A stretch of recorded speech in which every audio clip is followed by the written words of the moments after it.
Okay, so I think we are already 38, so Yeah. just to respect everyone's on time, we can start. Um, so something special today. So we are doing this meetup. It's a PyLadies Amsterdam with Python Amsterdam. I'm super happy that we're doing this together. I think we have to do more. So yeah, I think Bhumika, you were say a bit about the PyLadies. Yeah. So, PyLadies Amsterdam, we're a not-for-profit organization with two main goals. The first one is to create a more gender balance in the IT community, or just in the coding community. And secondly, to do this via more practical coding workshops, give hands-on, and not just have a series of one-way conversations, basically.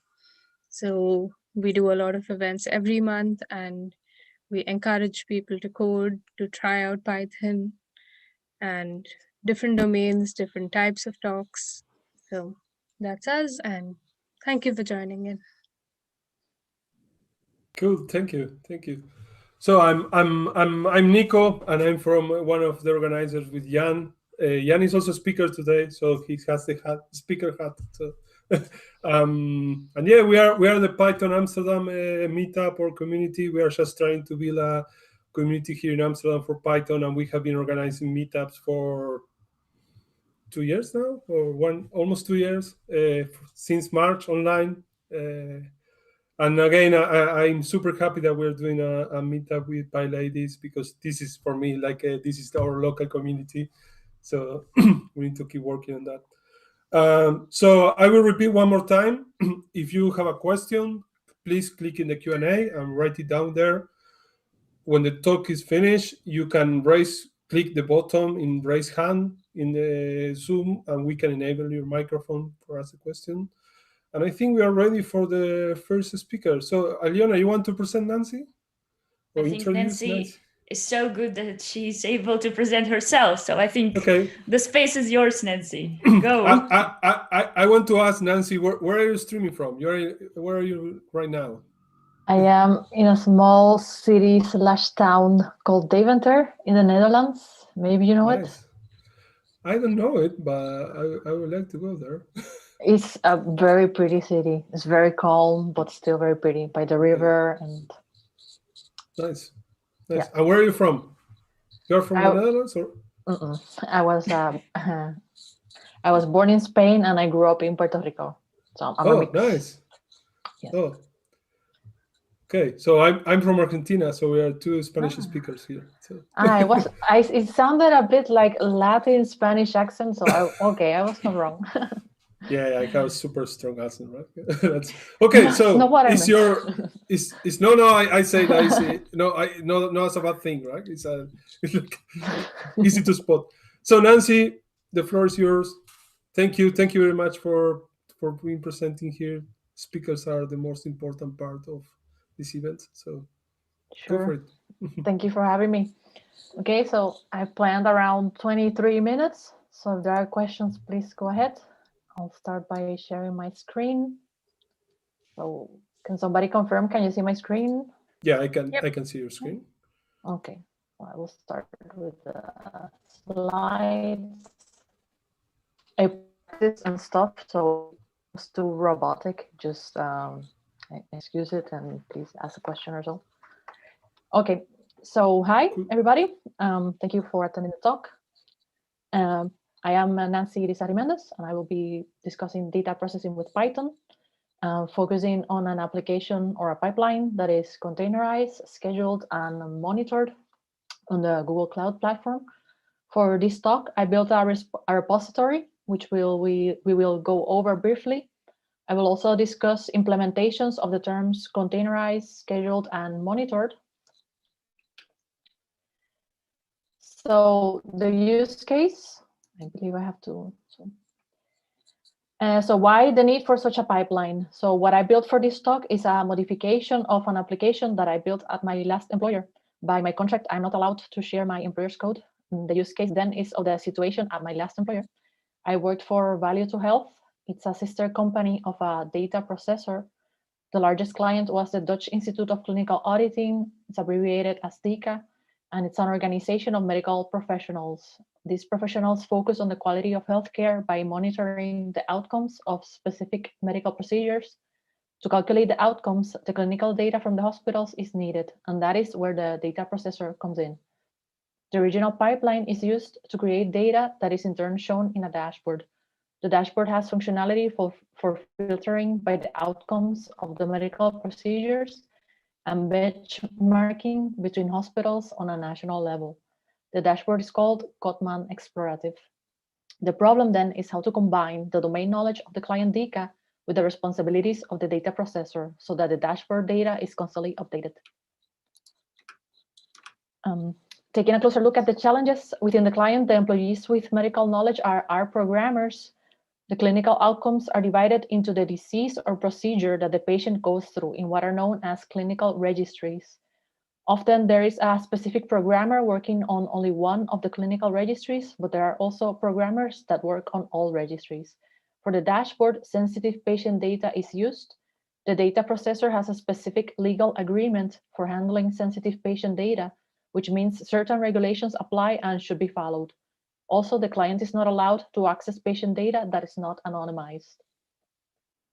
Furthermore, the patient data is delivered by the hospitals throughout the year. The hospitals can decide when and how many of the patient data they deliver. There is a preference by both the client and the data processor to show all the available patient data in the dashboard, which means the data should be processed on a scheduled basis. Also, improvements in the setup used by the R programmers allow them to make changes to their scripts more often, which means the calculations of the outcomes themselves should also be updated. So the solution to the challenges is the pipeline called the upload ship. The name is a sort of term of endearment for the application. In the code, I also apply freedom of expression where possible and have, for example, a function called takeoff, therefore the ship, the rocket. As mentioned before, the pipeline is containerized, meaning that all the dependencies and necessary code are bundled together into an image and a Docker image at this. It is automated or scheduled so that the pipeline executes on its own at a specific time and day. And critical errors are thrown and in turn monitored by triggering the automatic sending of an email. So what can you build?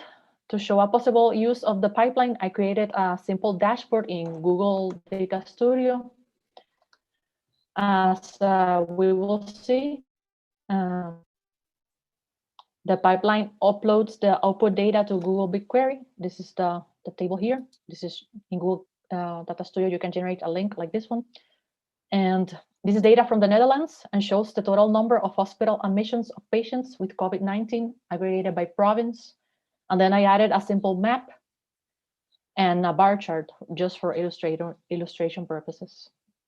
We can note down these numbers, and at the end of the talk, I will manually trigger the pipeline. So if there are no patients, which we hope not, then these numbers will change. So the highest number of patients is in North Brabant with 763,163, and in Groningen, the least, 24,119. This is the website that hosts the data.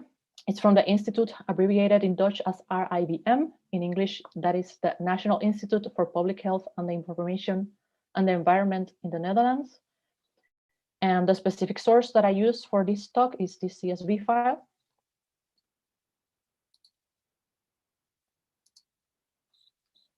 So the implementation, let's take a look at the upload ship. There's some takeaways. Please keep in mind that the application is custom made. It also has a number of components. So if you are a professional that uses Python, a programmer or a data engineer or a data scientist, then I think the most important things for you to take from this talk are the following. One is the code structure, which is like a robust, custom-made ETL application. As exception handling, so that many different data sources can be processed without errors in one source causing the pipeline to fail. The Docker file, which creates an image with both Python and R. and the Google Cloud Platform services. In case you have never seen the console and some of the services used, then this can be a good introduction to some of them. Code overview, we will now go through the code that does the actual ETL process. My choice was to have a main file that executes each of the steps of the pipeline and has robust exception handling. Like I said, I think that a good takeaway is exception handling. So if you're interested in learning that, which I recommend, unless you work in a company where there is someone that will write exception handling for you, then go ahead and look at my implementation, at least for inspiration, since the upload ship executed for many months, and I believe still does. And with the caveat that there might be possible improvements. In this main.py file is where the mentioned takeoff function is. Then there is an extract.py file that performs a GET request on the host of the input dataset and downloads it to the container. Ideally, this would also be the place to connect to a database, say, for gathering input datasets.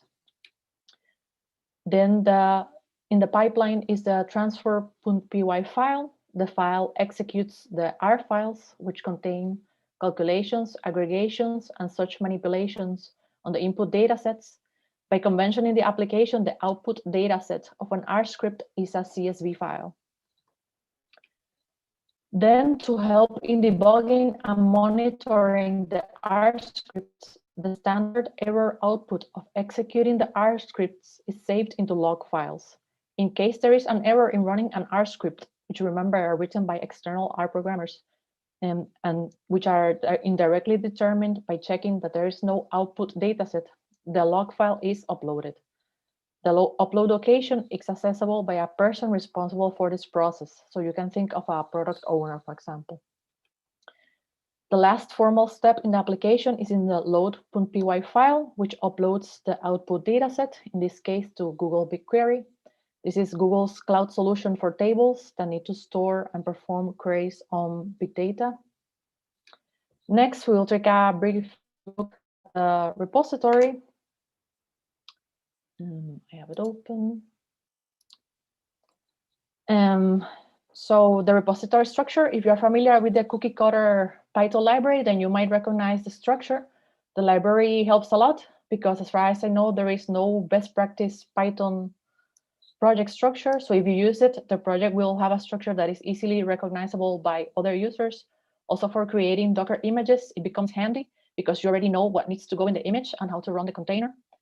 I use a Conda environment for developing locally. Actually, an improvement point for me would be to include the versions of the packages, so please excuse that. Then there are two additional directories comparing to a cookie cutter project. One is the Docker local directory, which has files for building the image and running the container locally. And the second additional directory is the K8s deploy, which might need to be renamed since Kubernetes is now at version 9, I believe, but it should be okay. These YAML files are used for running the pipeline in Google Kubernetes engine, as I will explain a bit later.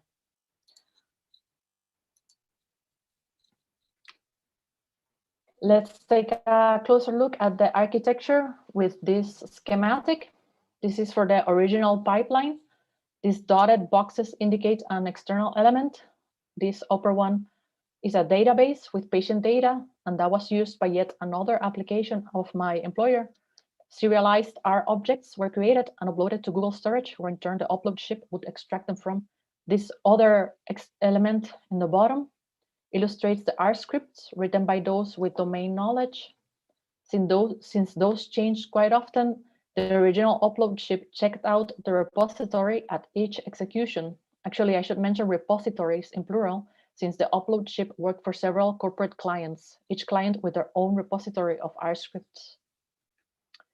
The upload ship that I am sharing now is this one. You will notice that now there is just one external element, and that is the raw or input datasets that we looked at from the RIVM, or the National Institute for Public Health and the Environment in the Netherlands. If you remember the code overview, the extract.py file downloads the input dataset. Possibly the institute has a proper API or API, but since this talk is to illustrate an automated pipeline, I simply download a CSV file. Also different in this modified upload ship is that the R scripts become part of the image and are deployed with the pipeline to Google Kubernetes engine. Referencing again the code overview we went through just now, the transform.py file executes the R scripts on the input dataset. As mentioned, the output of the R scripts are CSV files, and the load.py file takes care of uploading these to Google BigQuery. And as mentioned, in case there is no output file, it is interpreted as an error, and for monitoring, the log file is uploaded to Google Cloud Storage. I can imagine that some of you may be thinking that this can be optimized. Indeed, it may be possible to write directly to Google Cloud Storage instead of making an output CSV file. And please keep in mind that the original upload ship used external R scripts, and that code was written by external R programmers. For the modified upload ship in this talk, I simply carried over this convention, which admittedly can be improved upon. Also, that the scripts are written in R can be seen as a point of improvement, since then the container becomes larger and the time to build the image is longer, plus all the R dependencies that need to be taken into account. But again, this is simply following the convention. On the other hand, it is true that many people use R and are comfortable with it. So if you ever need to run their code in an automated and monitored way, then the upload ship has code to do that. We saw the Google Data Studio dashboard, which is illustrated by the blue box in the bottom. And finally, there are the log files uploaded to Google Storage, which I will show shortly when I execute the upload ship manually. For this talk, I created a quite extensive README file with instructions. Hopefully everything should work if you wanted to check out the repository and run the code locally or in your own Google Cloud Platform project. So I want to discuss two sections of the README briefly and had the idea to do it with two diagrams. In the setup section, you will find instructions to create several elements, three main ones. First, you need to create a Google Cloud Platform project. Many of the services offered have a free tier. The virtual machine used for the Kubernetes cluster will not be free, so keep that in mind. To create this talk, the billing in my project is currently at around 11 euros, since the cluster was made around 2 weeks ago. The second element is the Kubernetes cluster, which is created in the Google Cloud. I created it from the console for this talk, since in my work, I was not responsible for creating or maintaining the cluster. In the console, you can output the command used to a terminal command, and I provided that command in the README file. A bit later on, I will show the resulting cluster in Kubernetes engine. And the third element you will need is to download and install Docker. It is software for containerizing applications like the upload ship. Having it locally in your laptop is useful because it allows you to also run the image in a container locally while you are developing the application. In the README, there are instructions for building the image, and that is also done locally. It does take considerable time and computer resources to build a Docker image. There are other ways to build an image. For example, some remote code repositories have the functionality, and also in the Google Cloud, it is possible. So keep that in mind if you're interested in optimizing the process. The other section of the README that I would like to talk about is running in Kubernetes engine. The steps in the section are dependent on each other. The first step is to build the image, in this case using Docker, which means you need a Docker file listing the operating system, any system libraries that are needed for installing other software and running the pipeline, and the software development kit and the dependencies that are used by the pipeline itself. At the end of the Docker file, you state the entry point of the container. As I said earlier, the project structure makes it easier to make a Docker file since we know which project directories need to be added to the image, as well as which is the entry point of the container. The second step in the section is quite easy. It is specific to Google Cloud and requires tagging the Docker image so that it can be uploaded to the right container registry. Container registry is a Google Cloud Platform service for hosting Docker images. The container in the Kubernetes cluster that runs the pipeline pulls the image from container registry. So that is why the image needs to be pushed, uploaded. That is also the third step, pushing the image to container registry. The fourth step is to deploy the application or pipeline to the Kubernetes engine cluster that we created. In this case, I use a cron job, which has functionality for scheduling pipeline executions. If you are familiar with the cron utility at operating system level, then a cron job works in a very similar way. The syntax for scheduling an application is the same. The last step is to monitor pipeline errors. Because of the specific use case of the upload ship, monitoring and alerts are custom made. My implementation was to write Python code that writes a critical log level message when there is an error. The critical message is written to the standard output of the Kubernetes cluster. In the Google Cloud Platform, that output can be managed through a slightly different service known as Google Logging. I combine logging with Google Monitoring to create an alert for log messages with the word critical. That alert sends an email message every time a critical log message is registered. Okay, so now let's run the upload ship. As mentioned, the scheduled and in that sense automated, but now I will attempt to execute it manually so I can show that it is working. Okay. By the way, I'm not sure if there's some questions or so. I don't see anything, so I will continue. Here we are no questions so far. Great. Here we are in the Kubernetes engine, and we can see the Kubernetes cluster that was created. You can specify a name for the cluster. It is possible that there are some requirements to that name, such as the use of dashes or no underscores or exceptional characters. Navigating to workloads, we find the deployed cron job. Again, this is a chosen name with at the end the word test. If you are familiar with the development, test, accept, and production stages of development, then this word indicates that stage. I use the convention of writing which stage it is at the end of the name, but I can imagine that other conventions can be useful. Let's enter the cron job. Let's look at the configuration. If you look in the code repository in the directory that I mentioned earlier, K8s deploy, then you will find this YAML file, though I believe Google adds some default lines here and there. Some important things to mention are the schedule. As mentioned, you can see that it is the same syntax as used in cron and cron tables. You can see the last schedule time, proof that it is automated. Because of the use case and the stages of development, the upload ship has functionality for accessing Google services in different Google Cloud Platform projects. This is a bit out of scope, but I will mention that to access those different projects, the permissions files that are needed by the application are mounted to volumes in the container. And this is what you can read in these lines like this.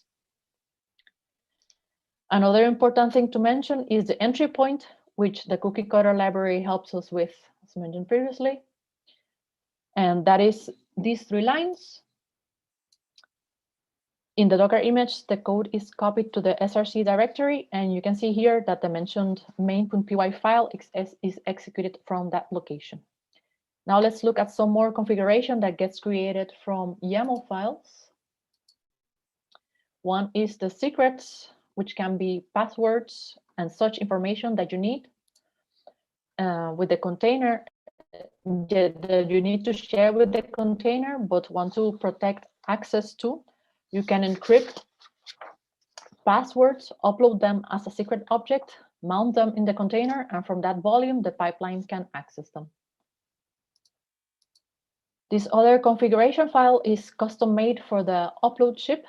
It is a collection of variables that become environment variables in the container, and so can be accessed by the pipeline when it is executed. Here you can also see the development stage reflected. Other interesting variables allows the processing of, for example, different corporate clients, different data sources, and such multiple instances of something. For this talk, I use the terminology source. So for example, source 1 can be the RIBM, like we looked at, while source 2 can be the World Health Organization, and so on. It can happen that you want or need to keep these data sources and the output separate. So the upload ship has functionality for doing that. The data dashboard, the data studio dashboard that I showed, for example, only uses the source 1 dataset and table, which you can see referenced here in these 2 lines of configuration. Sorry, these 2. This other line of configuration environment variable we will see again a bit later, log files bucket. It indicates which Google storage bucket to use to upload the log files with the error messages. If you are looking at the curly braces and cannot make out what they do, that is because when the pipeline executes, the curly braces are used for looping and decoupling same code that runs on different sources. So for example, you have source 1 and source 2, both outputs of which need to be uploaded to Google BigQuery. So we have one generic variable with curly braces and specific environment variables without, so like these ones. And then you see that the curly braces would be here. All right. Now let us do a before and after and look at the BigQuery tables and storage buckets before and after manually executing the pipeline. This is the Google project, Nimela test. And inside you can see two data sets, source 1 and source 1 backup. The upload ships backs up existing tables, which are used for rolling back in case there is an error when loading a table. The backup tables are under a dataset appended with the word backup. If we look at the source 1 table and its details, we can see the created time, which corresponds to a little bit after the scheduled time of the cron job, because the processing takes some time, of course. After executing the pipeline manually, this time shown here will be updated to the current time now. Okay. For illustration purposes, I created an R script that throws an error on purpose so that we can see that the log file will be uploaded to a bucket in Google storage. Here we see two buckets for the two sources. I believe the bucket for source 1 is old of when I was developing, and so after the manual execution, it will not be created because the R script for source 1 executes successfully. But if we look in the bucket for source 2, then we see the log file that was uploaded from the automated execution of today.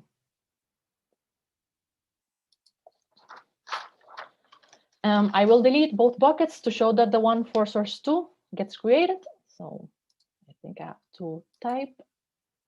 So source 1.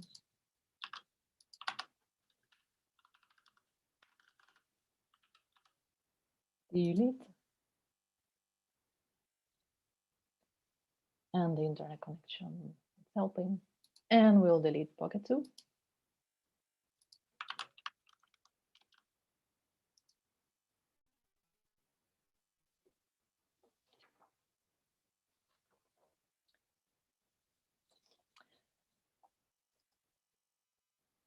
Okay, takes some seconds. All right, and now let us do a manual run of the cron job.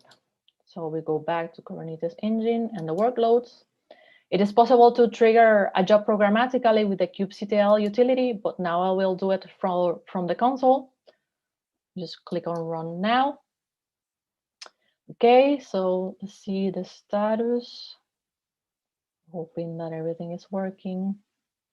The container should be okay. It's creating the container. Bots will be started on it. I hope it doesn't take a lot of time. Otherwise, it would be some silence. I will refrain from going into more detail about the containers and pods because my knowledge on it is fairly basic. And when the pipeline starts executing, there should also come up a notification on my screen of the email when the alert for the second R script is generated. So in the meantime, so if you want to make some time, there is a question. I don't know how much time you have to wait for the. We can go ahead because at some point the notification should show up and it should take some seconds. So Meoveo, sorry, I probably mispronouncing that. So he's asking, or her, I don't know, why uploading your logs to a bucket and not using Stackdriver directly? So I do use Stackdriver to generate the logs. I write to them a specific word critical with Python or a log level, and the point of writing them to storage was the use case specific in our company. We had the client, and I almost never communicated with the client. And between me, say, and the client, there was this project owner, and he is the one that he would communicate between the two parties. And so that I didn't have to be the whole time checking if the external R scripts generated an error, then he would go to the Google storage bucket and check if there is a log file, there was an error. Because remember, the client wrote the R scripts, so it was on them to write R scripts that would not generate errors. And then I hope that explains. Yeah, I think it does. So, so if you're still waiting, I have one. I have more.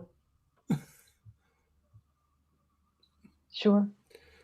So Yop is asking if does the pipeline have specific limitations in terms of throughput based? So, yeah. So do you mean like how much it takes up? So I will repeat the question just because I also maybe not. So does the pipeline have specific limitations in terms of throughput based? So I think I'm not sure. I think there is lower if you go lower to the next question. I think it expanded a little bit at least. Okay, because I was seeing a different name. That's why I was ignoring the second one. Yeah, okay. There is more data. So limitations in terms of throughput based on a data source repo or in general. So I think the question is if your throughput is related with the source. You mean like if the data set source is very large or so? Probably. I'm not sure I understand, but I can give a little bit answer. For example, I can say I didn't care, say, about the cluster. So for me, I just needed to containerize my application, try it out almost in the container, and my colleagues, make sure that the resources were there. And for the rest, the data was never really large. It's not really a problem in healthcare that you have big data. It's actually, there you can see the mail alert. I hope everybody can see it. Oh, yeah. So actually we have little data. It's the problem in healthcare. So in terms of it becomes too large and you have it in the container and it takes too much space, it never happened. I think maybe the question is related to that. Yeah, I would say, Joran, if you want, I can enable the microphone and you can re-ask. Or maybe Nancy, you want to continue and then we do the questions at the end. As you wish. I think I'm pretty much done because you saw the notification. I have some more notes, okay. But for the rest, we can have the question if you want. So there is one more. Xigon is saying, does the setup scale horizontally? If not, what needs to be improved? So how you scale, basically. I think like I said, I know my knowledge of Kubernetes cluster and scaling is minimal. So I know that it runs on Kubernetes and the cluster was there and I can talk to the cluster and such. But about scaling, I was not responsible for that. So I think my answer would be, it depends on the cluster settings. And I have very little information on that. And for this talk, I created a very simple cluster, just the basic cluster. I think I don't even change any of the characteristics, just so I could have the upload ship there. Mm-hmm. Cool. So that was the last one so far. So again, if anyone wants to ask a question live, please click in the raise hand and I can enable the microphone.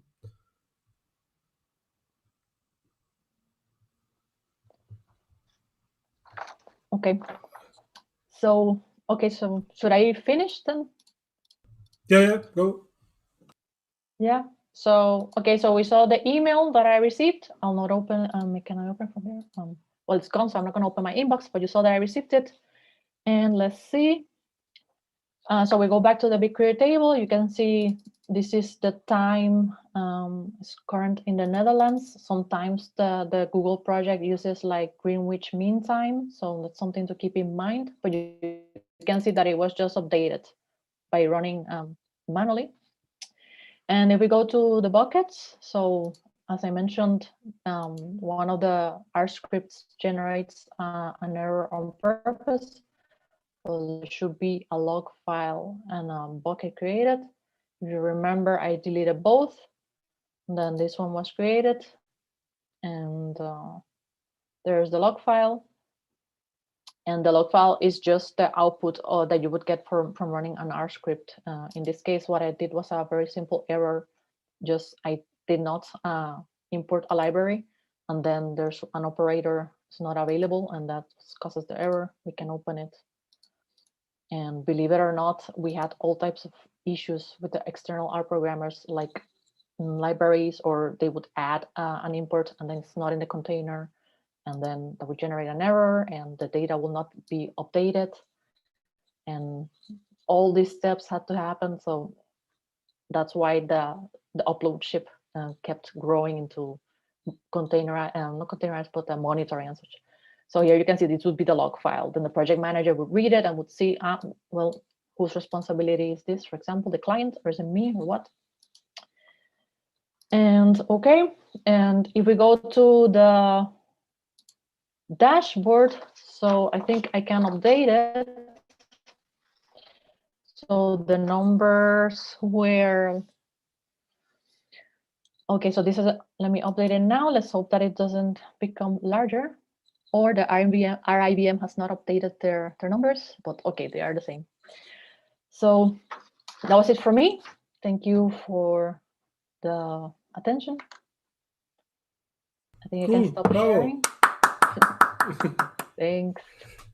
Yeah, I used to have the sound to cap something, but so thank you. That was super interesting. Like really complex set. So any other questions? Anyone wants to ask a question live or just write it down?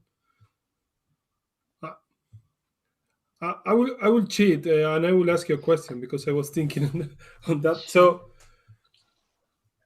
what was the part that was the most complex? Because you were dealing with a million things in this project, like the containers and the cluster and the pipeline and everything connected. So, what was the part that was the harder for you, the most complex to work on?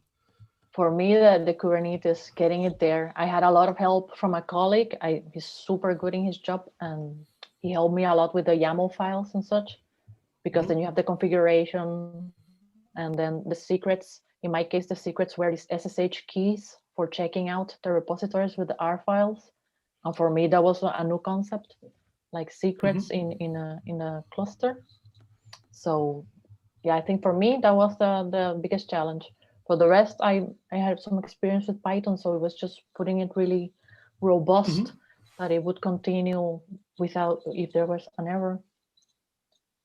Okay, cool. And did you have any security concerns, like that you have this code that you're executing that is from someone else?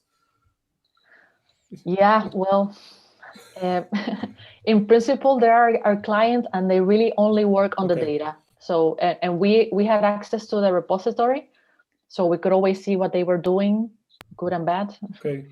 And for the rest, if you look at the code, and I will not talk a lot about this, it's not my strong point, but the application is run as user nobody.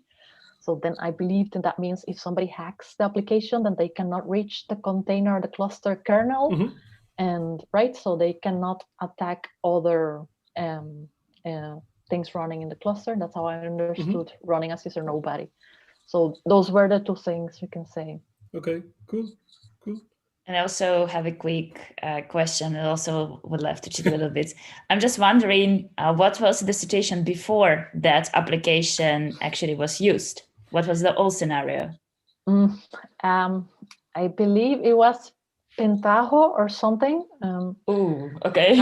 I remember at the very beginning, I mean, this was also like for a dashboard. So as you can see, it's like this was in the background of the whole thing.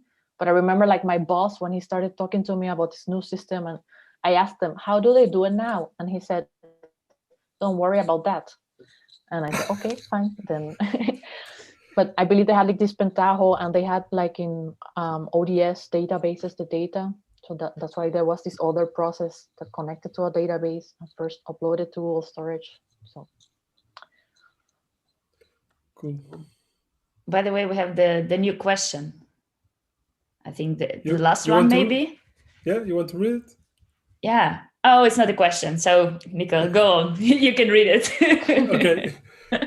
Yeah, so Scott is saying thank you. It was a really good. It was a very useful work example for me, and he's also saying that it was nice to see the RVM and the DACA using some Python and having some benefit from that. So, okay, cheers. Thank you very much. sure. That was a super nice talk. So, a reminder for everyone: you can just click in the Q&A and ask a question. Or just write in the chat or raise your hand. We're planning to usually we like to have a lightning talk. So if anyone wants to do that, there is a link that I share in the chat. We already have one lightning talk. I will share it again. Whoa. Yeah. So Peter is going to how to make a tweet popular. Wow, we need that. So we can use that for the Py.Amsterdam. So our next speaker is Jan. So Jan is one of the founders of Pyamsterdam. He's from Czech Republic. Yeah, he has this super nice Python logo in the background. So Jan, it's your floor. Okay, so hello everybody.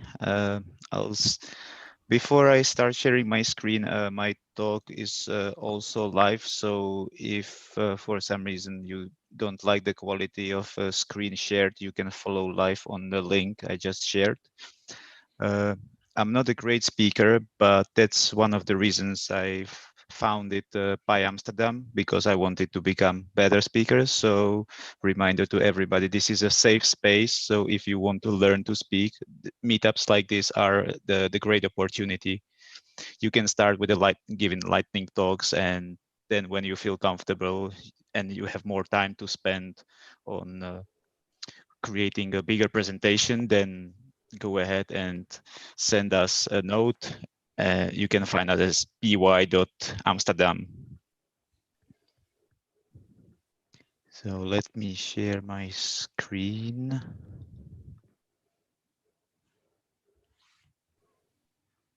So can everybody see my screen? Yes. It looks like this. Yeah. Good. So let's start. I will be sharing with you my journey of using AWS Glue for the first time. There are some good things, bad things, and there are some really ugly things which caught me off guard. And if you have never used Glue, then this is something right for you. So what is AWS Glue? AWS Glue is a simple, flexible, cost-effective ETL service. ETL stands for extract, transform, and load data. So you have some incoming data in various formats, for example, and you want to first extract them from that format into a common format, and then let's say purify the data or anonymize data, and then load them into some target either database or any other buckets that you can do analytics or analysis on this data. AWS Glue is fully managed service. It's serverless.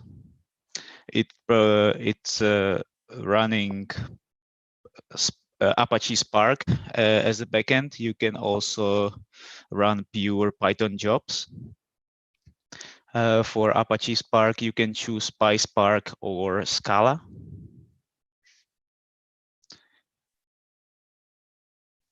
AWS, the Glue is created from few main components. It's a data catalog. In data catalog, you can define your tables, which is like a internal database. So if you don't have any database, you don't need to use any database. AWS Glue has one created right for you. You can create this database from a data. It can intercept how data structure looks and create the tables based on that, or you specify your own schema. Then you can use this database as one of the data sources for your ETL jobs. Then you have connections. Connections hold the credentials and URI strings for a third party or databases outside the Glue. So you can connect it to your RDS or any other database you have. The next component is job. Job contains, job is basically where you write your code, or you can generate the code with a Glue Studio, which is a new feature.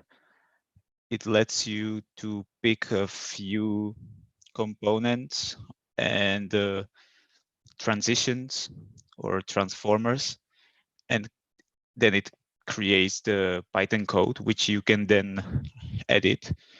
I think it's nice, but most of the time it's very basic. So if your scenario is outside their scope, you have to write your own code from scratch. And for that, you need to learn how to use a PySpark, Pandas, and other data tools. Then these jobs, you can orchestrate the jobs into your ETL pipeline. Let's say you have multiple jobs, which has to be executed in a sequence. So you create your workflow, and in the workflow, you bind your job with the triggers. This was very confusing to me because the workflow editor is quite visual, and I expect it to be a little bit easier, but I will dive into it later on. So for the purpose of this presentation, we will be using this architecture. So our data comes into our raw data are stored in S3 bucket. Then we process this data with the raw to refined glue job. Then we save the refined data into another S3 bucket, which holds the refined data. And then we process them again. And we take the data from S3 bucket into Aurora database backed by a PostgreSQL. So your first job, first time you open a Glue, it will probably be using AWS console. You just navigate via UI, click add job, and then you will start filling the form. So you fill in your name, you fill the IAM role. This IAM role must have permissions to run Glue, for example, get data from S3 buckets, write to the Postgres, and also write to AWS CloudWatch logs, so our jobs can log. Next thing you select is the job type.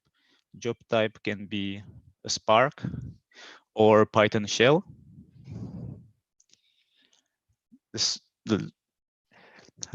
Then you select the Glue version. Recently, AWS published Glue 2.0. with improved startup times. Before, it took even 15 minutes to start your ETL job, so development was very painful if you did not have Spark running on your local host, at least with some sample data.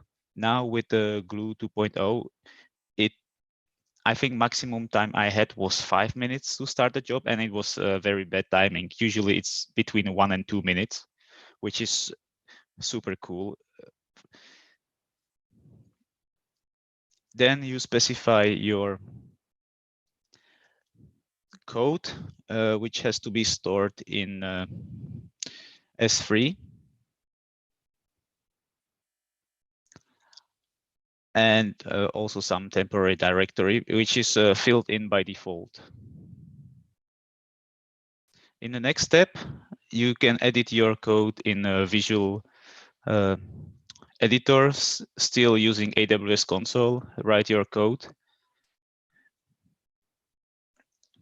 And that's it. Yeah, thank you for your attention. Any questions? No, I'm kidding. This was just a very first introduction to Glue, and this is basically where you end up. I don't recommend using this visual editor for editing your code, because everything will become quite complicated and confusing, because you will have differences between what's on your computer and what's in the cloud. So let's say we will want to create more complex application, and we will treat our jobs like a proper Python application. At first, I was thinking writing Glue jobs are similar to writing Lambda functions, but it's quite different, and I will show you how is it different. So if you're familiar with writing Lambda functions, don't assume anything you know, because this is what I did, and I was very wrong. So based on the diagram I showed before, we will create the same data structure. This will be our directory which holds code for all the data sources, and then one directory per transition.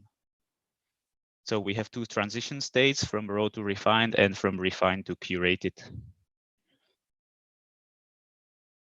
Then, because I had more than just 2 jobs, I had probably 15 or 20 of them.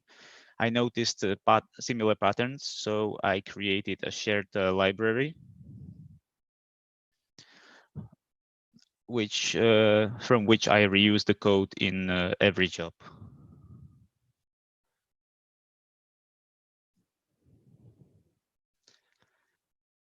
So first thing you start to deal with is that when you have more than one script file, is that you will have dependencies. So basically every file which is not your job script py is a dependency, and as a dependency it has to be specified in a library path or Python library path. If you use this via AWS console dialog, it will just let you select one item and nothing else. But if you read the documentation, it says that this is actually a string of comma-separated S3 paths. So if you have more than one dependency, you can specify multiple S3 paths to the dependency. Not to mix it, since we have 2 different job types, they allow us to use different dependencies, or they require us to use a different dependencies. So we can use plain py files. These files can be used for shell jobs or PySpark jobs. For PySpark jobs specifically, we have to use zip, which is basically just a zipped Python package. It has to be pure Python package because PySpark does not allow us to have libraries with the C extensions yet. It's not supported. And for Python shell jobs, it has to be Python wheel. All these files have to be uploaded in S3 prior to running the job. Otherwise, you will see weird errors. So this is an example how we would specify multiple dependencies. So let's say we need more than one. So we have libzip a, that, comma, and another S3 path.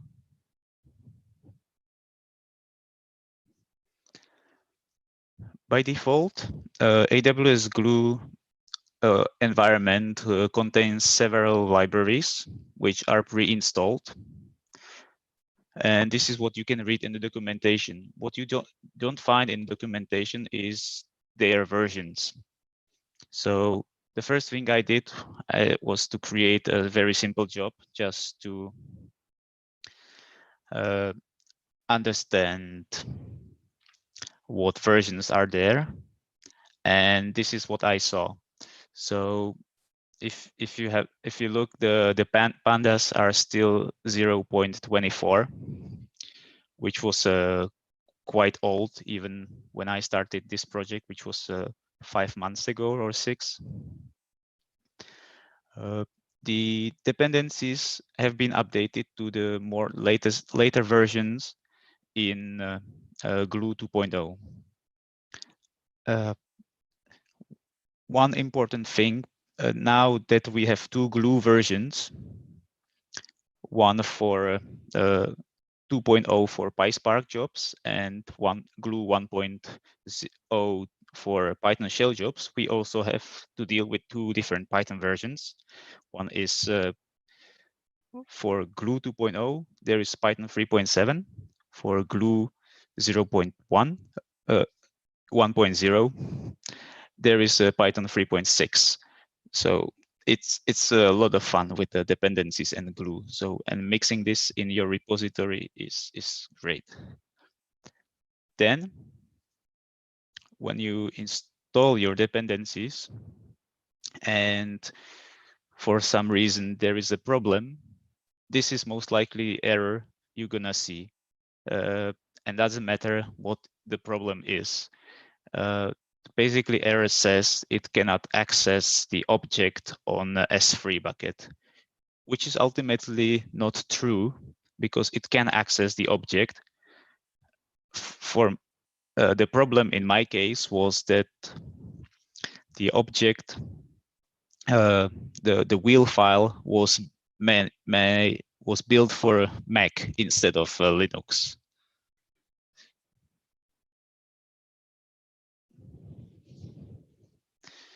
So now we will look how Glue is executing our code for PySpark jobs. Essentially, if you're familiar with Spark, you've probably heard of a Spark submit command. And behind the scenes, Glue is building this command from our code. So once we upload dependencies zip package to S3, it will inject the package into a Python path of a job workspace and unzip the content into /tmp. Note that your zip package must have your packages in the root there, because normally when you create zip via command line, there is one more root directory, and then you will see the error above, not telling you that this is the problem. And then if everything goes good, AWS Glue creates a command spark submit --py files and adds basically this directory.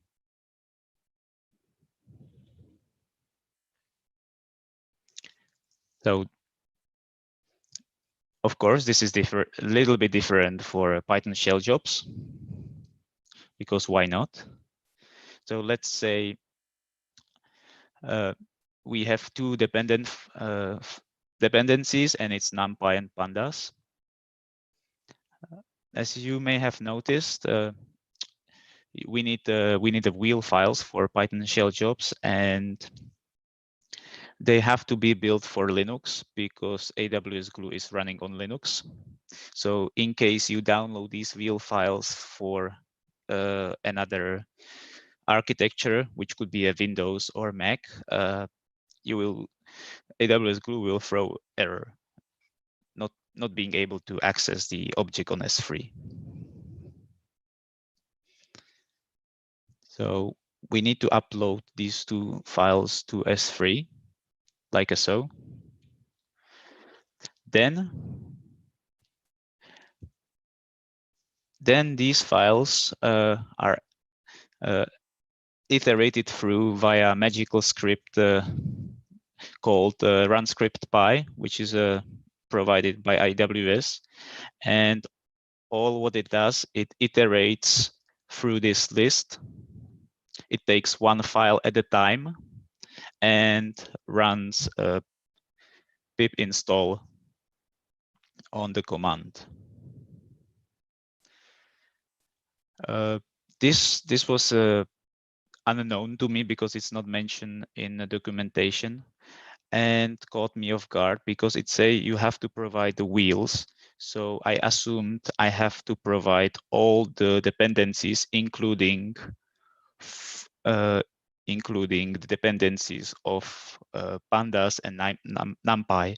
So instead of providing 2 files, I gave it, let's say, 15 files, and then I was surprised it is creating problems when installing all these dependencies, because instead of installing just what I gave it, it ran pip install for every package, and it created a giant mess. So just knowing that you just need to run pip install for only the packages you supply.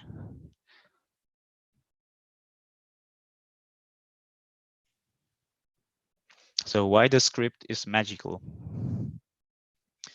So I was curious what run script py does. And so I printed the code of a run script py via running the job.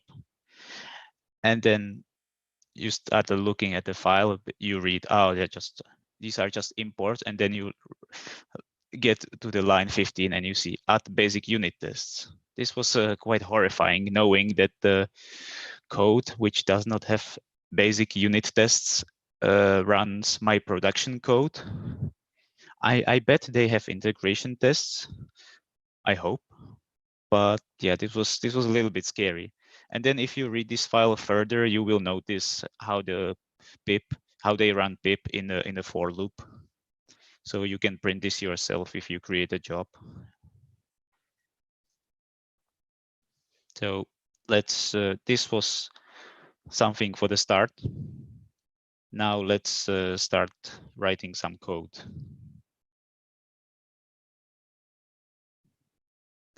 So before we start, we need it's good to look at a few things. You will probably be looking for some examples, documentation. So all these items here mentioned are URL links, hyperlinks, so you can visit them. The first one is AWS samples. There are some sample jobs which you can read. I don't recommend paying too much attention to the jobs, just very briefly, because I noticed they don't adhere to best practices and their code is not very nice. Then the next repository is AWS Glue libs. This holds a core functionality of Glue, which you import in your jobs. Even though this is open source on GitHub, they don't read any pull requests or even react to the comments from from the people on GitHub. So they just every now and then update it. I think every now and then is maybe once a 6 months maximum. They don't provide many tests or any examples, and it's not a fun repo. So it's just there. Sometimes it's worth looking, but other than that, it's not very useful. Then there is AWS Glue docs.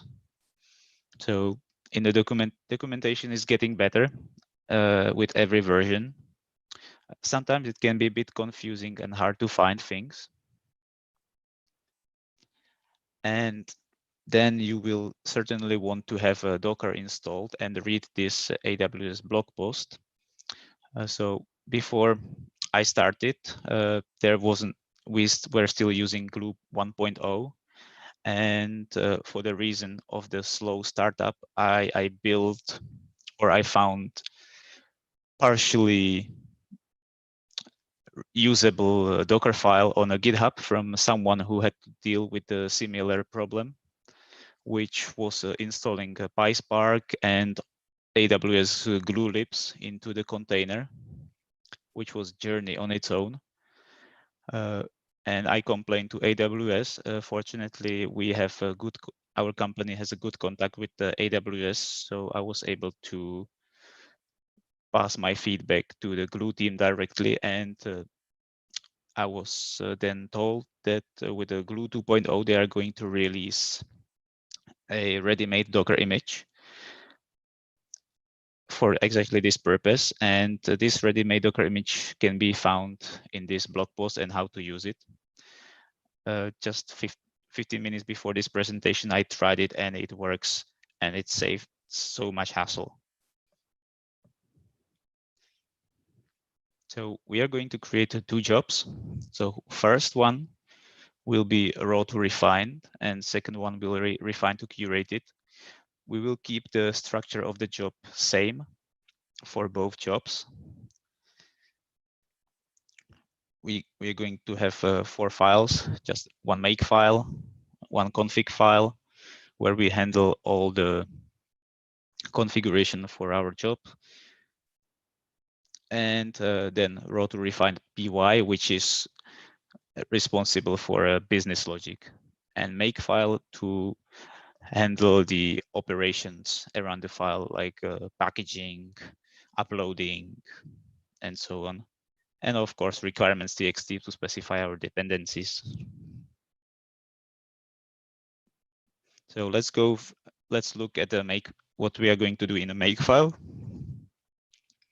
So on line 4 and 5, you will, I'm going to download all the wheel files from requirements.txt. I ran -- no deps, so otherwise it would download all the dependencies of my dependencies, which, like I already said, it would create a huge installation and a mess for Python shell jobs. On line 7, this is the same process. This is the same process for a PySpark job. Instead of using pip wheel, I'm using pip install -t, which is basically specifying the target for the installation.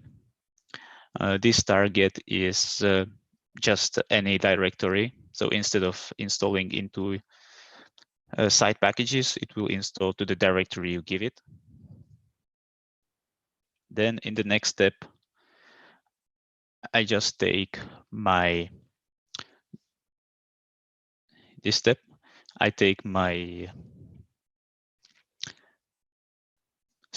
job script file, upload it to S3, and in a separate step, I synchronize my dependency files with dependencies on S3. I do this in 2 different steps because when you are developing, your dependencies do not change that much as your business logic. And sometimes it's useful to just upload your script file and reload the job instead of reloading everything. The next file is has a config py. So we will use this config py as a separate dependency. And what we do in this config py file. First, we are using our shared library, which we built in a different directory. And we parse command line arguments.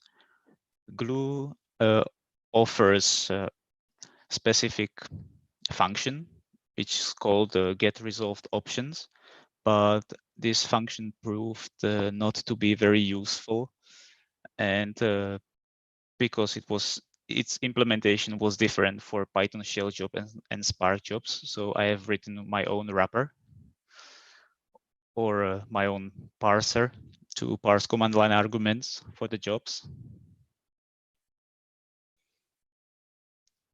We parse arguments, we set up the logging. As a config object, I decided to use dictionary, but if I'm building the same thing now, I would strongly suggest you to use a Pydantic.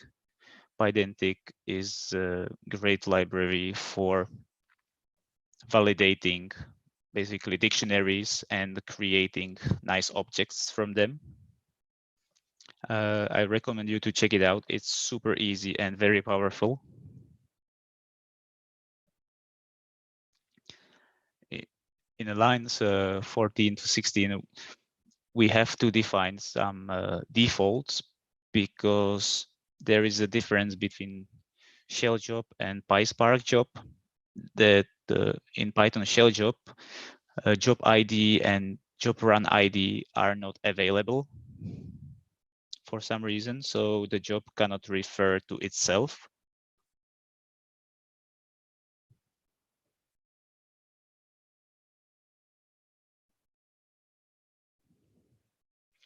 So let's break down the job code. This is basically our transition.py, so it's raw to refined or refined to curated.py. This is a pretty simple code for this example. We just log something to know what's happening. You can see I'm also logging the workflow variables or arguments. These arguments are only available if the job runs in the workflow. They are not available if you trigger job manually.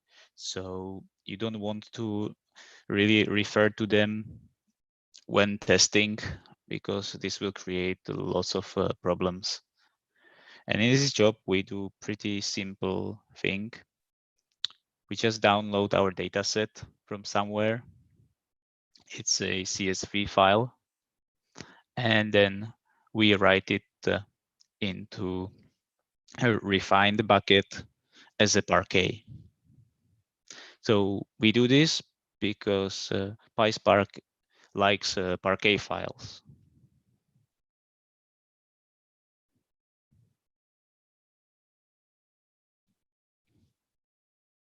So after the first transition, we have a second transition, which is refined to curated.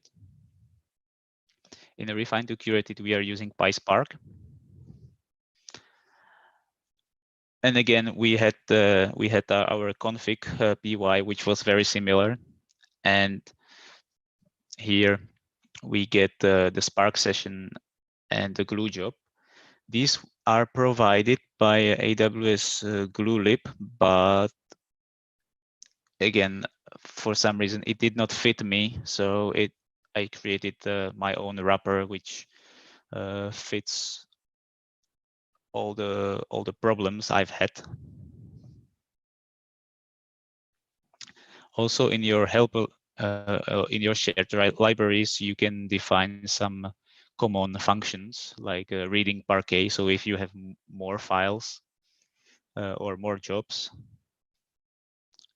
you don't have to write a long Spark expressions and just use your own functions.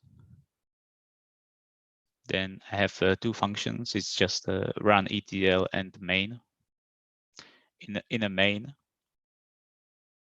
we just start get the Spark session, and with this session we are able to run our ETL pipeline. And for just demonstrative reasons, we just read Parquet.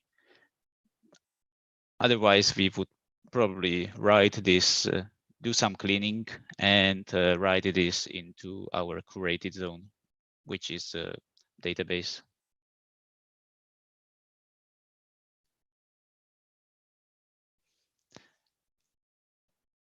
The problems I've encountered is that if you start thinking of your job as an application, each application can receive command line arguments. You can pass arguments from via AWS console or when you deploy job as well. But there are some problems with it, that even though arguments looks optional, they are not optional. All arguments are required. And as I mentioned, Python shell jobs and Spark jobs receive different default arguments, which could be also confusing because since they are all required, if you just move your code to a different job style, it will be a disaster. The next chapter on its own is logging. Glue jobs log to AWS CloudWatch. Every job has two log groups, one for standard output and one for standard error. There is a specific, this is for PySpark job, and this is for Python shell jobs. And then in each log group, you will have a log stream, which is constructed from a job type, output type, or output stream, and job run ID.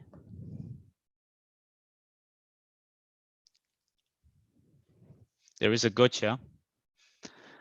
The standard error stream or log is not created if the job does not finish with a failure. So if you log something into with the default Python logging, by default Python logs into standard error. So if you have just the informations, everything will go to the error stream, but it will not be created when the job finishes. So you have no idea what happened. So I recommend piping all logs into standard output only, and don't look into error log so often. So for using your code, like I said, I created this shared library. It's a standard Python package with which I had to pay attention to a few things. It has to be, I have to create a wheel file, and I have to be able to execute this package extracted from a zip file. So you don't want to use too many libraries in your shared code.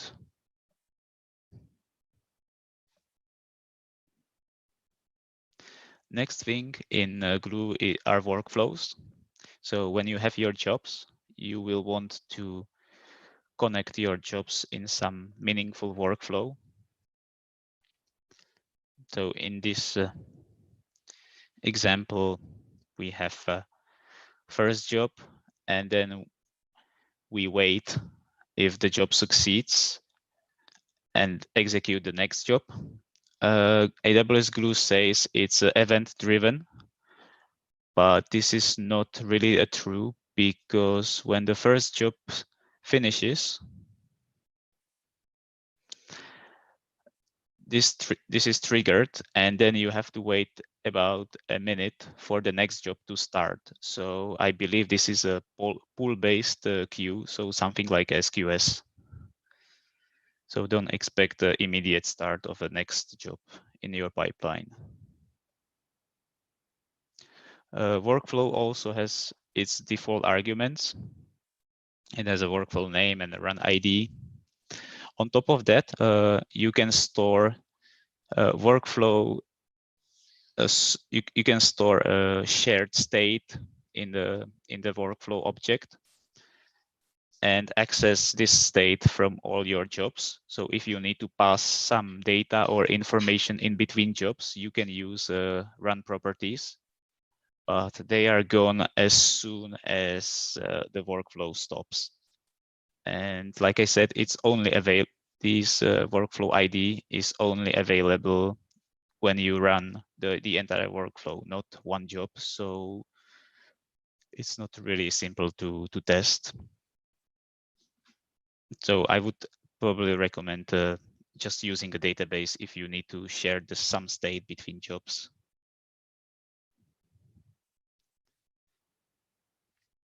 Next thing is automated deployment.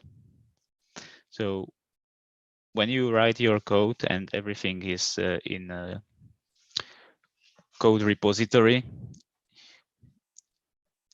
and you have your CI/CD pipeline,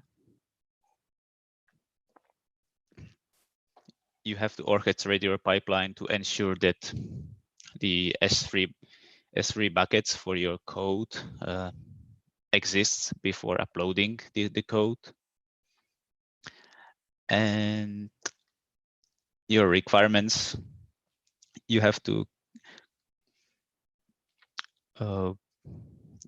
collect your requirements from file names into S3 URLs, and then put them into, let's say, a Terraform. For a workflow, when you're defining your workflow as in a console, that's quite simple. Workflow is directed acyclic graph. It's created from nodes and edges. However, this is a little bit confusing when you're doing it for the first time, but you will get the hang of it.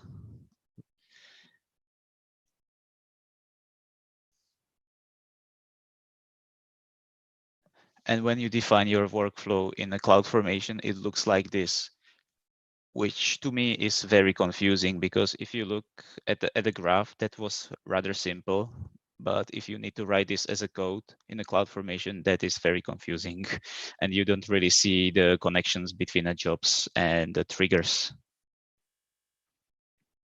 So if we just highlight the lines, we declare the first job, and we declare the second job, and then the condition that the second job has to be executed after the first job. So imagine how it would look for a workflow like this. You can do the same in Terraform. Where is it a little simpler? It's a little better to read. It's not simpler, it's a little better to read. So you declare your trigger resource. On a trigger, there are actions and conditions. You bind the trigger to the workflow via workflow name. Each action is what should start after the trigger.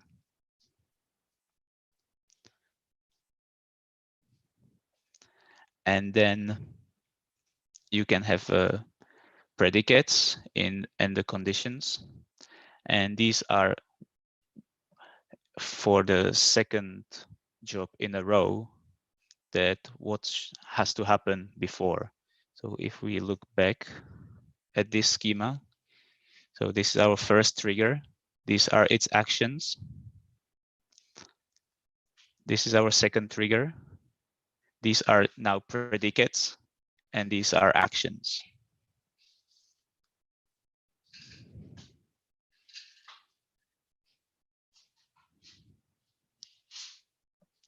And that's it. At the beginning of the presentation, there is a link for the GitHub repository where everything, where you can deploy everything and try it out. It's deployed with the Terraform. So all you need is an AWS account. It will deploy a S3 bucket and the glue jobs and the workflow, and then you can play around. There is also a Docker file and the Docker Compose to try it out on your computer. And that's it.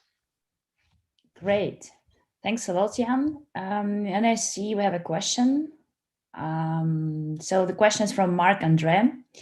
And this person is asking, when I last reviewed Glue, they had limits on how large your job setups could be, similar to AWS Lambda. Does AWS still have those limits? Yes, there are two types of jobs, but it depends how much do you need. Let me stop sharing my screen if I can. Yeah, there it is. You get a pretty big machine for Glue 2.0.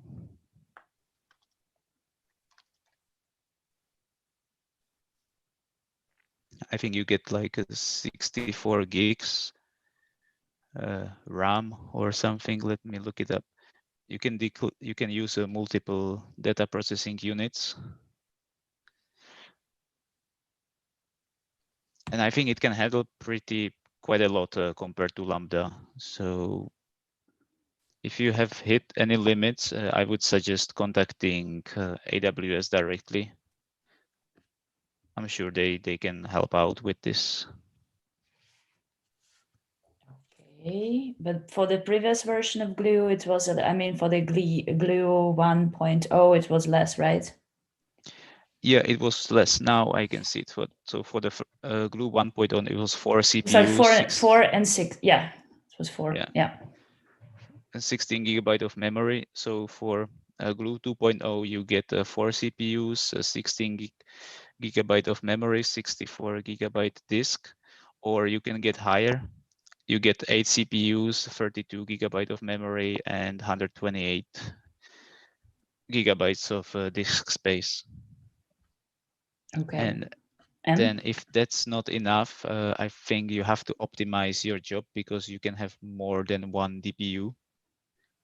And then use probably Spark to optimize this. Then it's really a lot about more knowing Apache Spark and how to optimize its code rather than knowing AWS Glue itself. And in the meantime, I have also a quick question for you. I'm just wondering why the decision was taken to use AWS Glue. It wasn't my decision. We had a client, and the idea was to create some ETL pipeline with we had several data sources, and some of them appeared during the implementation of others, so the development was very fluid, and AWS Glue seemed to be like the easiest thing to pick because the client already invested in AWS, so it did not make sense to use anything else. Yeah, but there are like other alternatives, right? I mean, that's okay. Yeah, as well on AWS. You can use. You mean from AWS or yeah, from AWS. Yeah, like a batch jobs or something like that, or just like pure EMR, and so. But there are like different options, right? Yeah, you can use also pure EMR, and it would take me probably much more time to set up because I had really no idea what to do. Because this was my first PySpark project, and I was called on the project to help out, and I found out everything is wrong, so I had to redo everything. So I was really lucky that the Glue is easy as is. Okay, thanks a lot once again for the presentation. I think now we will move to the lightning talks. So let me promote the Pedro to the panelist. Pedro, can you unmute yourself now? Okay, can you hear me? Yes. Hey, Pedro, I haven't seen you for a while. How are you? Hi, I'm pretty good. So for those of you who don't know me, as a daily job, I'm a researcher. I'm trying to apply deep learning to genomics. If you're interested in this, we are permanently looking for PhD student. Currently, I'm sitting in Brno, Czech Republic, but I'm glad to be back in Amsterdam because actually I have spent several months at Free University in Amsterdam, Vrije, during the Socrates exchange, and it was one of the best months in my life. So I'm really glad to be back. I'm trying to share the screen. If good. Yeah. So I'll be talking about my side project, which is the Twitter account. I should start a timer. I'm writing with Karla Fejfarova. It's daily Python tip, and we are trying to tweet something about Python every weekday. And today I will be rather speaking about the data I've got from this account through the Twitter data dump. So just for those of you who don't know us, so this could be like the typical tweet, something about pandas. So this is the serious one. And sometimes we are trying to do like the less serious one, like, are you feeling stressed? Then if you like reverse stressed, you've got the deserts and you are not so much stressed anymore. Okay, so this is rough. We are now writing Python tip for 4 years. So this is like 4 years of Python tip in one word cloud. This is our followers. It's slightly older version, but it's making the point that we have quite diverse audience, many people from India or Africa. We are quite proud of it. And if you want to see the data I will be talking today, you can, they're publicly available. I basically clean this Twitter dump to remove just the replies. And we've got a clean CSV table with roughly 1,000 Python tip and put it on the GitHub. So if you want to make your own version, what makes a tweet popular, you can do it. And what basically I've done is I've take those 1,000 Python tips and define some characteristics, some variables, and try to see what's the most influential. But before I even can start it, if I'm speaking about the popularity or getting attention, you have two things you can look at. You have the number of favorites, and you have the number of retweets. And like to do any statistics, you need just one number. So there are like multiple ways how to do that. What I've did is I roughly put all the tweets onto one graph, and you can see that roughly if you put the line through that, that it's roughly like one retweet is 4 favorites. So I've defined the popularity score that basically put like 4 times retweets plus favorites. So this is how I measure the popularity of a tweet. Okay, what then if you look like, then also I've put it on the log scale to somehow stabilize the variance. And you can see that even if now we have like much more followers than 3 years ago, it's not so much more likes. So after a year, it's like roughly stabilized. So that's what I use as the data for the analysis. And that's basically it. And then I was asking like the question, like one of the most influential thing is whether the tweet contains a medium, like either the picture or the video. I'm always trying to find some nice pictures. So I've thought, oh, that's good. But when I've actually looked at the data, it's like the majority of the tweets contains media. But if it contains the media, the popularity score is actually lower. Like, I don't know, I hope so. So this is the box plots. The line in the middle is the median. So you can see that if it contains a picture or video, then like the distribution is lower. than for those that doesn't. So it was my first like really surprise. I didn't expect that. I still want to like a bit more understand what's happening here, but like the statistics is pretty clear. If you know, of course, if you use something like the t-test or something, it's highly significant, like 10 to the power of -16. The second most powerful was whether it contains a mention like to some other user. And again, if it does, then it's less popular, which again was not something I would guess.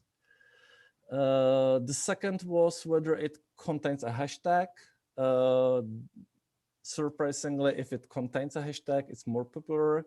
I don't have a plot for here, but if it contains 2 hashtags, then it's more popular than 1 hashtag, which I still like have problem to believe. Then we try to convince our followers to contribute the tip. Either we have some Google form or they can just mention us.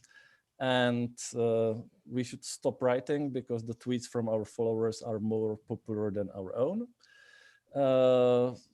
I'm almost out of time. So if it contains a link, it's less popular. The other factors is if it contains the emoji, it's more popular. The longer tweets are more popular. We have many data scientists, so the tweets about pandas or about Jupyter notebooks are more popular, and the tweets with example in the tweet are more popular. This is our Hall of Fame. So this is the most popular tweet at all.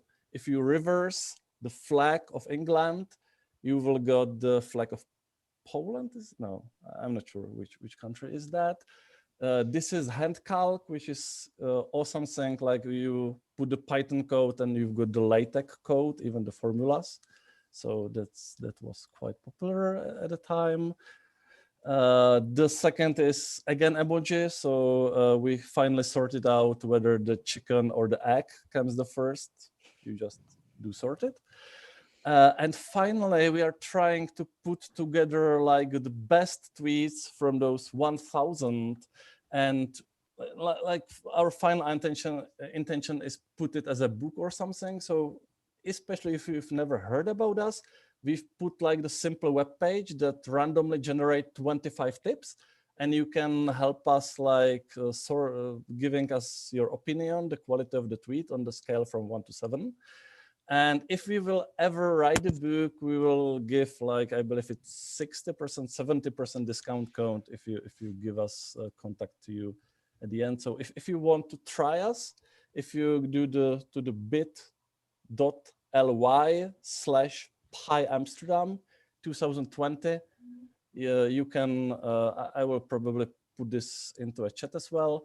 You can try, you will see 25 randomly generated tips, and that's everything for me. Sorry for going slightly over time. We have over time today from the very beginning, so it's okay. We have a quick question for you. It comes from Marco, and it says, did I understand correctly that these features you mentioned were sorted by their influence on the tweet's popularity? If Yes, so, that's correct. If so, in what way were you measuring the impact?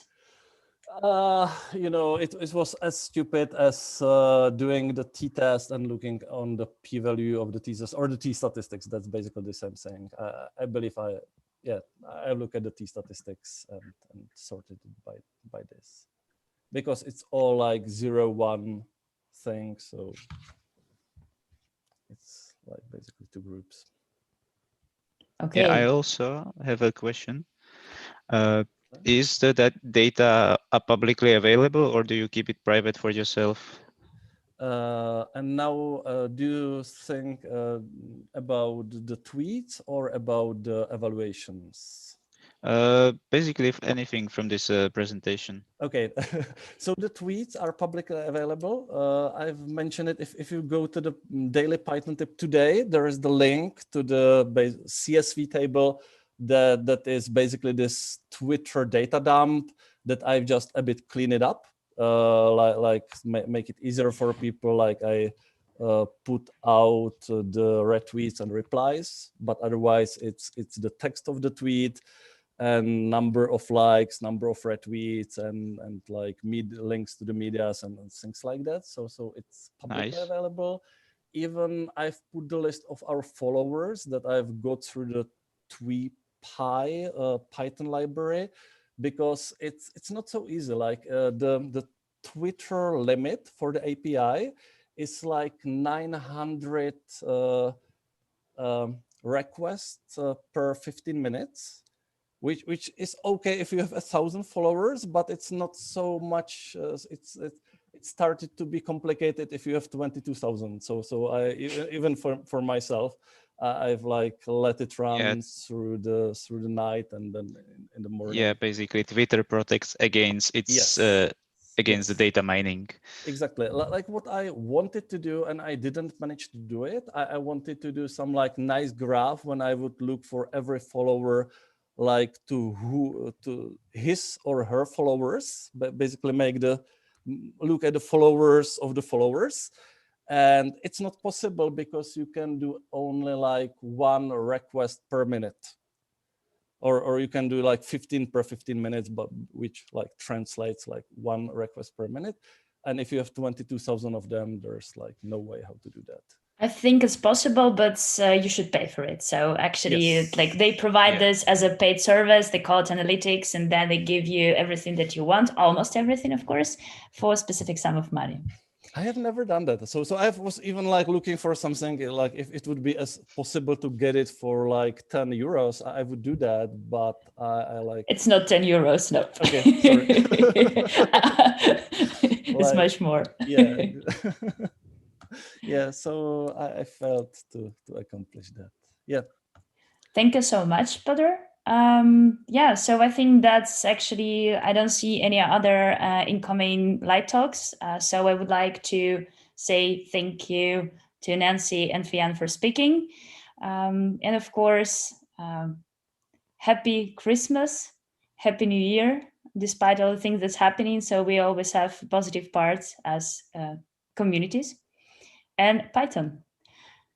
Jan, do you want to share anything else? Yeah, I would just want to plug in our community website. So let me share the screen. Zoom just disappeared. Okay. Mentioned in the chat, there is a link for the repository from my talk. There is also a more detailed mini series of articles of my complaints and the learnings from this journey. And if you want to know more about Py.Amsterdam, you go to py.amsterdam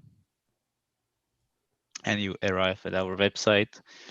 You can see what is the latest event, and you can submit a talk. If you want to host an event when we are back in offices, you can also submit the option for the hosting. And if you talk in our events or do something for Py.Amsterdam, you will be mentioned on this page as well. I believe you can do the same with the PyLadies. So you can type Amsterdam.pyladies.com. Yeah. You arrive at their website. It's more professional. Oh, come on. And then if you click on for programmers, then where you end up for, give a beginner's workshop, start with a tech talk, give an advanced workshop, and the rest is always the GitHub below, the Meetup below, the YouTube channel, everything is here. Yep. Nice. Okay. I think that's it. Yeah, I think that's it. Thank you so much once again. Yeah, and we'll finalize in this. Thanks everyone who stayed out until the end. Yeah, for the strongest, right? Yeah. Merry Christmas and happy Pythoning. Happy holidays.